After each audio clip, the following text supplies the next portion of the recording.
அன்பான விருச்சிக ராசி நேயர்களே, செவ்வாயை ராசி அதிபதியாக கொண்டவங்க அப்படிங்கிறதால இயல்பாகவே உங்ககிட்ட வீரம், தைரியம், துணிச்சல் எல்லாமே அதிகமாக இருக்கும்.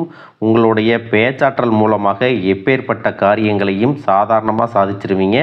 உணர்ச்சி பூர்வமாக நடந்துக்குவீங்க. செவ்வாயின் ஆதிக்கம் காரணமாக உங்கள் உடல் நலனில் அதிகமான அக்கறை கொண்டவங்களாக இருப்பீங்க. ரொம்பவே ஒழுக்கமானவங்க. நீங்கள் நீர் ராசிக்காரங்க அப்படிங்கிறதால பழகிறதுக்கு மென்மையானவங்களாக இருப்பீங்க. தன்னுடைய வாழ்க்கையில் மிகப்பெரிய லட்சியத்தை கொண்டவங்களாக இருப்பீங்க. சவால்களை அதிகமாக விரும்புவீங்க. உண்மையையும் நேர்மையையும் விரும்பக்கூடியவங்க. கடின உழைப்பு, மன உறுதியோட உயர்ந்த நிலையை அடையணும் அப்படின்னு போராடக்கூடியவங்களாக இருப்பீங்க. மனதளவில் ரொம்பவே வலிமையானவங்க. எப்படிப்பட்ட சூழ்நிலையாக இருந்தாலும் அதை தனக்கு தகுந்த மாதிரி மாற்றிக்கொள்ளக்கூடிய திறன் மிக்கவங்களாக இருப்பீங்க. குடும்பத்தின் மேலே அளவற்ற அன்பும் அக்கறையும் கொண்டவங்களாக இருப்பீங்க. எந்த இடத்துலையும் தன்னுடைய குடும்பத்தையும் குடும்ப உறுப்பினர்களையும் விட்டு கொடுத்து பேச மாட்டீங்க. இப்படி சிறப்பான குணங்களை கொண்ட விருச்சிக ராசி விசாக நட்சத்திரம் 4ஆம் பாதம், அனுசம் நட்சத்திரம், கேட்டை நட்சத்திரம் இருக்கிறவங்களுக்கு குடும்ப உறுப்பினர்களுடைய ஒத்துழைப்பு இனி உங்களுடைய எல்லா காரியங்களுக்கும் கிடைக்க போகுது. உடல் ஆரோக்கியம் தொடர்பான பிரச்சனைகள் எல்லாமே கட்டுப்பாட்டுக்குள்ளே வரப்போகுது. உங்களுடைய சிந்தனைகளில் புதுமையான தெளிவுகள் பிறக்கும். தகவல் தொடர்பு துறைகளில் சாதகமான வாய்ப்புகள் உங்களுக்கு கிடைக்கும். உங்கள் மீதான நம்பிக்கை உங்களுக்கே அதிகமாக வரும். மனசில் இருக்கக்கூடிய எண்ணங்களை வெளிப்படுத்தும் பொழுது சூழ்நிலை அறிஞ்சு செயல்படணும். உடன் பிறந்தவர்களுடைய ஆதரவு உங்களுக்கு முழுமையாக கிடைக்கும். உங்களுடைய உடல் மற்றும் தோற்றத்தில் மாற்றங்களை நீங்கள் இப்போ காண்பீங்க.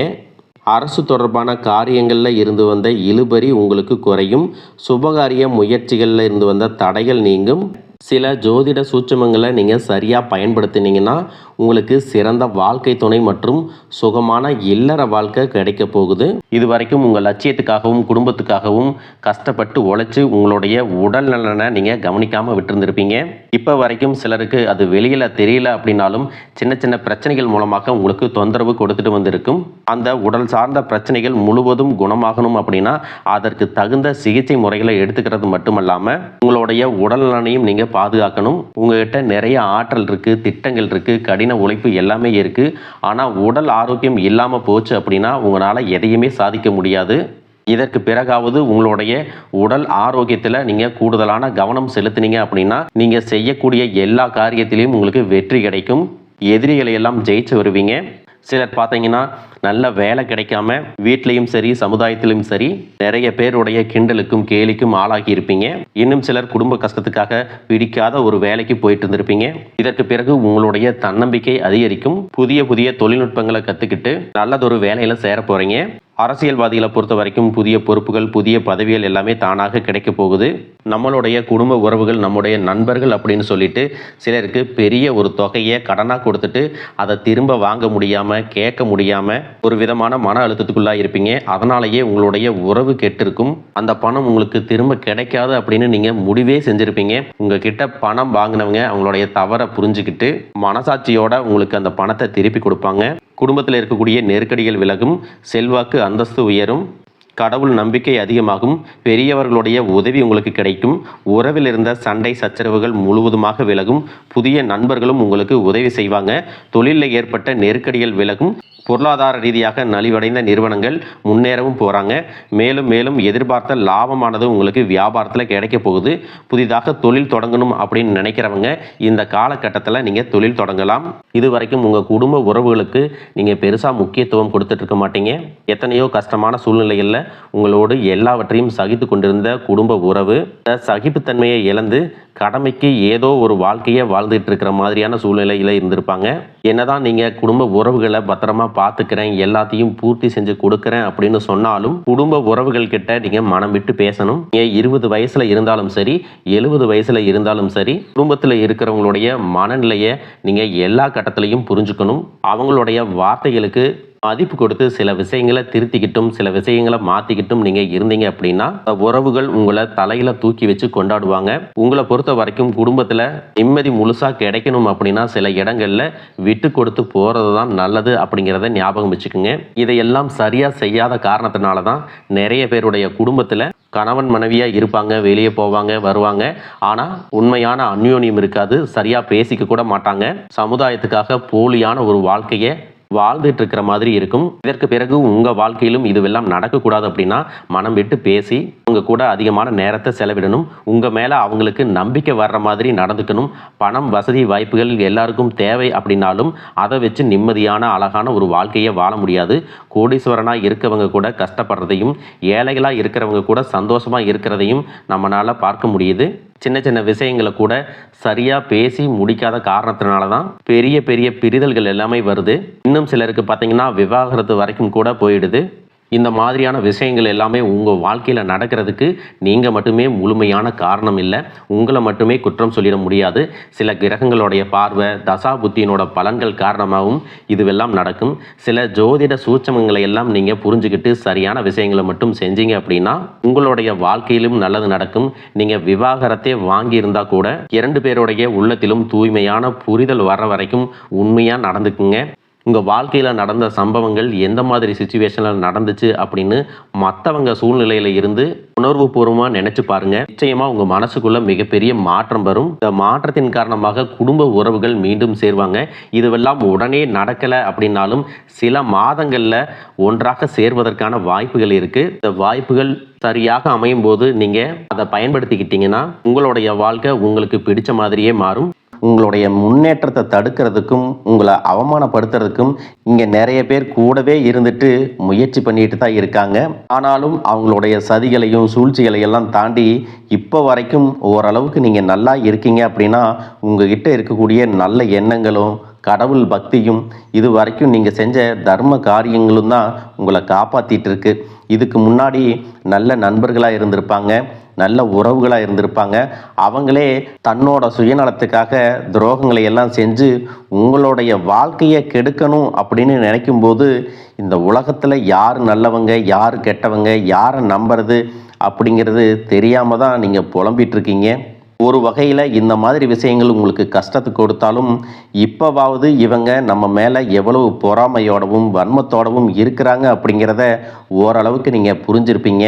இது எல்லாமே தெரிஞ்சும் கூட நீங்கள் என்னமோ பண்ணுங்க, எத்தனையோ நல்லது செஞ்ச எனக்கு மனசாட்சிக்கு விரோதமாக தப்பு செய்கிறீங்க அப்படின்னா அந்த கடவுள் உங்களுக்கு நிச்சயமாக மிகப்பெரிய தண்டனையை கொடுப்பார் அப்படின்னு தான் கடவுள்கிட்ட உங்களுடைய வேண்டுதலையெல்லாம் வச்சுட்டு கடந்து போயிட்டுருக்கீங்க.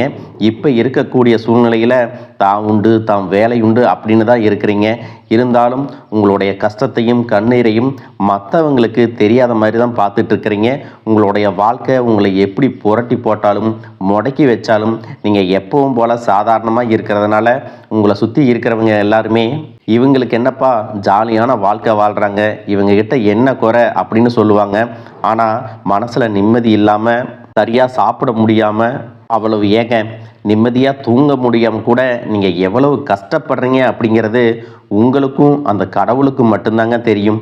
இந்த மாதிரி உங்கள் வாழ்க்கையில் திடீர்னு ஒரு பிரச்சனை, உடம்பு சரியில்லை, ஹாஸ்பிட்டலில் பெருசாக செலவு வந்துருச்சு, குடும்பத்தில் அவசர தேவைக்கு பணம் பத்தலை, பிஸ்னஸில் லாஸ் ஆயிடுச்சு அப்படின்னு உங்கள் வாழ்க்கை முடங்கிருச்சுன்னா கூட நின்று உங்களுக்கு உதவி செய்கிறதுக்கோ ஆறுதலாக 4 வார்த்தை பேசுகிறதுக்கோ அவ்வளவு ஏங்க திரும்பி பார்க்கக்கூட உண்மையான ஆள் கிடையாது. ஆனால் நீங்களாவே ஏதோ தட்டு தடுமாறி எந்திரிச்சு நிற்கிறப்போ உங்களை குறை சொல்கிறதுக்குன்னே நிறைய பேர் தேடி வருவாங்க. உங்கள் சொந்தக்காரங்க தெரிஞ்சவங்க அப்படின்னு எல்லாரும் தேவைக்கு மட்டும்தான் உங்களை பயன்படுத்திக்கிறாங்க. இதையெல்லாம் தெரிஞ்சதுக்கு அப்புறமும் மறுபடியும் அவங்களுக்கெல்லாம் உதவி செஞ்சு ஏமாறக்கூடியவங்களாக தான் நீங்கள் இருக்கீங்க. இந்த வாழ்க்கையில் எப்படியாவது முன்னேறிடணும் அப்படிங்கிறதுக்காக தினம் கஷ்டப்பட்டு உழைக்கிறீங்க. இது நாள் வரைக்கும் என்னுடைய மனசாட்சிக்கு தெரிஞ்சு நான் யாருக்கும் எந்த கெடுதலையும் கஷ்டத்தையோ துன்பத்தையோ கொடுத்ததில்லை. எனக்கு மட்டும் ஏன் இந்த வாழ்க்கையில் இப்படி நடக்குது அப்படின்னு ஆதங்கப்படுறது உண்மைதாங்க. என்ன இருந்தாலும் உங்களுக்கு இவ்வளவு கஷ்டங்கள் ஆகாது. இந்த மாதிரி பிரச்சனைகள் உங்கள் வாழ்க்கையில் வரும், கொஞ்ச நாளுக்கு அப்புறம் அது போயிடும். நிறைய நேரங்களில் பார்த்தீங்கன்னா உங்களால் எந்த பிரச்சனைகளும் வராது, ஆனால் உங்களை சுற்றி இருக்கிறவங்க மூலம் தான் உங்களுக்கு நிறைய பிரச்சனைகள் வருது அப்படிங்கிறத இப்போவாவது கொஞ்சம் புரிஞ்சிருப்பீங்க. இவ்வளவு நடந்ததுக்கப்புறம் இனி என் வாழ்க்கை மாறுமா அப்படின்னு நீங்கள் கேட்குற கேள்விகளுக்கெல்லாம் பதிலாக தாங்க இனி வரக்கூடிய கிரக நிலைகள் மற்றும் அதன் இயக்கத்தின் காரணமாக உங்களுக்கு நல்ல பலன்கள் எல்லாமே கிடைக்க போகுதுங்க. இது நாள் வரைக்கும் நடந்த கெட்ட விஷயத்தை எல்லாம் விட்டுருங்க. இனி வரக்கூடிய நாட்களில் உங்களுக்கு எந்த மாதிரி நன்மைகள் கிடைக்க போகுது அப்படிங்கிறத பற்றி தான் இந்த வீடியோ பதிவில் பார்க்க போகிறோம். முதலாவதாக மீன ராசியில் இருக்கக்கூடிய சனி பகவான் உங்களுக்கு ஆரம்பத்தில் சில தடைகளை கொடுத்திருந்தாலும் இந்த வருடத்தின் இறுதிக்குள்ள உங்களுக்கு நல்ல பலன்களை எல்லாம் கொடுக்க போகிறாரு, தடைகளை எல்லாம் விலக்க போகிறாரு. இதன் மூலமாக பொருளாதார ரீதியாக உங்களுக்கு நல்ல முன்னேற்றம் அப்படிங்கிறது விரைவிலேயே ஏற்பட போகுது. அடுத்ததாக பார்த்தீங்கன்னா சுக்கிர பெயர்ச்சி, புதிதாக வீடு வாகனங்கள் எல்லாமே வாங்குவீங்க. ஆரம்பத்தில் பொருளாதாரத்தில் ஏற்ற இறக்கங்கள் இருந்தாலும் இந்த வருடம் முடியும் பொழுது குறிப்பிட்ட அளவுக்கு நீங்கள் சொத்து சேர்த்து வச்சுருப்பீங்க. குரு பகவான் மிதுன ராசியிலிருந்து தன்னுடைய உச்ச ராசியான கடக ராசிக்கு போகும் பொழுது கஜகேசரி யோகமும் உண்டாக போகுது. இந்த நேரத்தில் உங்கள் நிதி நிலைமை ரொம்பவே முன்னேற்றமாக இருக்கும். குழந்தை பாக்கியம் இல்லை அப்படின்னு கவலைப்பட்டு இருந்தவங்களுக்கு நிச்சயமாக குழந்தை பாக்கியம் உருவாகும். அவங்களுடைய உடல் நலனில் எவ்வளவு பிரச்சனைகள் இருந்தாலும் அதையெல்லாம் சரி செஞ்சு இந்த பாக்கியத்தை அடைய போகிறாங்க. அவங்க குடும்பத்திலையும் மனதிலும் மிகப்பெரிய மகிழ்ச்சி நிரந்தரமாக இருக்க போகுது. படிக்கக்கூடிய மாணவர்களுக்கும் கல்வி ரொம்பவே சிறப்பாக இருக்க போகுது. அடுத்ததான் நவம்பர் மாதத்தில் ஏற்படக்கூடிய ராகு கேது பெயர்ச்சியில் குடும்பம் மற்றும் தொழிலில் திடீர் மாற்றங்களும் திருப்பங்களும் ஏற்பட போகுது. நீண்ட நாளாக நிறைய பேர் உடல்நலம் சார்ந்த பிரச்சனைகளில் முடங்கி கிடந்திருப்பாங்க, நடக்கிறதுக்கே ரொம்ப சிரமப்பட்டிருந்திருப்பாங்க. அந்த பிரச்சனை எல்லாமே முழுவதுமாக நிவர்த்தியாக போகுது. கடந்த காலகட்டங்களில் உங்களுக்கு நல்லதொரு வேலை கிடைச்சிருக்காது. குடும்ப கஷ்டத்திற்காக குறைவான சம்பளத்தில் பிடிக்காத வேலையை செஞ்சுட்டு இருந்திருப்பீங்க. உங்களை பொறுத்த வரைக்கும் பிஇ படிச்சிருப்பீங்க, டிகிரி படிச்சிருப்பீங்க. சில பேர் தன்னுடைய கல்வி தகுதிக்கு சரியான வேலை கிடைக்கல அப்படின்னு ரொம்பவே ஆதங்கப்பட்டு இருந்திருப்பீங்க. வரக்கூடிய நாட்களில் நீங்கள் சரியான முயற்சிகளை எடுத்தீங்க அப்படின்னா அரசாங்க வேலைக்கு நீங்கள் முயற்சி பண்ணாலும் உங்களுக்கு அரசாங்க வேலை கிடைக்கும். பேங்க் வேலையோ ஐடி கம்பெனியோ அது தனியார் நிறுவனங்களோ உங்களுக்கு மனசுக்கு பிடிச்ச மாதிரி நல்ல வருமானத்தோடு வேலை கிடைக்கக்கூடிய சூழ்நிலையும் இருக்குது. மேலும் கணவன் மனைவிகளில் பார்த்தீங்கன்னா நல்ல அந்யோன்யம் இருக்க போகுது. இது வரைக்கும் இருந்த மன கஷ்டங்கள் எல்லாம் நீங்கி ஒற்றுமையோடு இருக்க போகிறாங்க. சொத்து மற்றும் பல பிரச்சனைகள் காரணமாக நீதிமன்றத்தில் ஏதாவது வழக்குகள் இருக்குது அப்படின்னா கூட அதுவெல்லாம் உங்களுக்கு சாதகமாக வரும். அதிலும் சொத்து விஷயத்தில் சனி பகவானுடைய பார்வை உங்களுக்கு நேரடியாக இருக்கிறதுனால சில தடைகளை கடந்து வரும் பொழுது உங்களுக்கு அந்த சொத்தானது நிச்சயமாக கிடைக்கும். இது வரைக்கும் நீங்கள் வேலை செஞ்சுட்டு இருக்கக்கூடிய இடத்துல சரியான ஒத்துழைப்பு இருந்திருக்காது. முழு ஈடுபாட்டோட வேலை செய்ய முடியாத அளவுக்கு சில பிரச்சனைகள் எல்லாமே இருந்திருக்கும். இனி வரக்கூடிய காலங்களில் உடன் வேலை செய்கிறவங்க மூலமாக உங்களுக்கு நல்ல ஆதரவு கிடைக்கும். சந்தோஷமாக அந்த வேலையை செய்வீங்க. வேலையில் உங்களுக்கு பண பலன்கள் ஏதாவது வராமல் இருந்துச்சுன்னா அந்த பண பலன்கள் எல்லாமே உங்களுக்கு வெகு சீக்கிரத்தில் கிடைக்கும். அரசு வேலையில் இருக்கக்கூடியவங்க சட்டத்திற்கு புறம்பாக எந்த ஒரு காரியத்திலையும் ஈடுபடாமல் நேர்மையாக நடந்து கொள்வது நல்லது. பொது வாழ்க்கையில் இருக்கிறவங்களுக்கு நீங்கள் எதிர்பார்த்ததை விட மிகப்பெரிய நிலையை அடைய போகிறீங்க. தொழிலில் தடைகள் ஏதாவது இருந்துச்சுன்னா அந்த தடைகள் எல்லாம் விலகிறது மட்டும் இல்லாமல் புதிய கிளைகளையும் தொடங்குவீங்க. உங்களுடைய உற்பத்தி அதிகரிக்கும். தொழிலை விரிவு செய்வீங்க. வரக்கூடிய நாட்களில் உங்களுக்கு விற்பனையும் அதிகமாகும். ஏற்றுமதி இறக்குமதியில் எல்லாம் உங்களுக்கு நல்ல லாபம் கிடைக்கும். நீங்கள் செய்யக்கூடியது சின்ன தொழிலோ பெரிய தொழிலோ அதுவெல்லாம் உங்களுக்கு நல்ல வளர்ச்சியை கொடுக்கும் அப்படிங்கிறத நீங்கள் ஞாபகம் வச்சுக்கோங்க. இனி வரக்கூடிய காலங்கள் எல்லாமே உங்களுடைய கனவுகளை நிஜமாக்கக்கூடிய நாட்களாக இருக்க போகுது. குடும்பத்தில் முன்னேற்றமும் பொருளாதாரமும் கிடைக்கும் பொழுது உங்களுடைய சுய ஒழுக்கத்தில் நீங்கள் ரொம்பவே கவனமாக இருக்கணும். பேசக்கூடிய வார்த்தைகள், பழகக்கூடிய நபர்கள் எல்லார்கிட்டையும் எந்த ஒரு இடத்துலையும் தான் அப்படிங்கிற கர்வத்தை மட்டும் நீங்கள் வச்சுக்க கூடாது. மற்றவர்களை குறையாக பேசுகிறதோ மட்டம் தட்டி பேசுகிறதோ அதை காயப்படுத்துகிற மாதிரி பொது இடங்களில் பேசிடக்கூடாது. நீங்களும் சரி உங்களை சுற்றி இருக்கிறவங்களும் சரி எப்பவுமே பாசிட்டிவான எண்ணங்களில் இருக்கணும். அப்படின்னா எதிர்காலத்திற்கான நல்ல திட்டமிடுதல் எப்பவுமே அவசியம். அதனால் நீங்கள் எந்த ஒரு விஷயத்தை செய்யும் போதும் எதிர்காலத்தில் இது எனக்கு எந்த மாதிரியான பலன்களை கொடுக்கும் அப்படிங்கிறத மனசில் வச்சுக்கிறதும் அவசியம். இதை நீங்கள் சரியாக செஞ்சுட்டு வந்தீங்கன்னா பெரியவர்களுடைய உதவி கிடைக்கும். உறவுகளில் இருந்த சண்டை சச்சரவுகள் முழுவதுமாகவே விலகும். புதிய நண்பர்களும் உங்களுக்கு உதவி செய்வாங்க. தொழிலில் ஏற்பட்ட நெருக்கடிகள் விலகும். பொருளாதார ரீதியாக நலிவடைந்த நிறுவனங்கள் மீண்டும் முன்னேற போகுது. மேலும் மேலும் உங்களுக்கு வியாபாரத்தில் எதிர்பார்த்த லாபம் கிடைக்கும். உங்களுடைய புதிய சிந்தனைகள் மற்றும் நேர்மறையான எண்ணங்கள் உங்களுடைய வளர்ச்சிக்கு காரணமாக இருக்க போகுது. கடந்த காலகட்டங்களில் திருமணம் பார்த்தீங்க அப்படின்னா நிறைய பிரச்சனைகளும் சிக்கலுமாக இருந்திருக்கும். அதிலும் ஜாதகம் சரியில்லை, சொந்த வீடு இல்லை, வசதி இல்லை, பெற்றோர்கள் சரியில்லை, அரசு வேலையாக இருக்கணும், இந்த மாதிரி எத்தனையோ காரணங்களை எல்லாம் சொல்லி உங்களுக்கான திருமணம் தடைகள் ஏற்பட்டிருக்கும். இன்னும் சிலருக்கு பார்த்தீங்கன்னா தெரிஞ்சவங்களாலையும் நண்பர்களாலையுமே திருமணங்கள் எல்லாமே நின்று போயிருக்கும். இந்த மாதிரி இடத்துல உங்களால் எந்தெந்த விஷயத்தை எல்லாம் சரி செய்ய முடியுமோ அதையெல்லாம் சரி செஞ்சுட்டு குரு பெயர்ச்சிக்கு பிறகு நீங்கள் திருமண முயற்சிகளில் ஈடுபட்டீங்கன்னா உங்களுடைய மனதுக்கு பிடித்த மாதிரியான நல்ல வரன் அமையும். குடும்ப வாழ்க்கை சிறப்பாக இருக்கும். உங்களுடைய வாழ்க்கை துணை அழகாக இருப்பாங்க. கை நிறைய சம்பாதிக்கக்கூடியவங்களாகவும் இருப்பாங்க.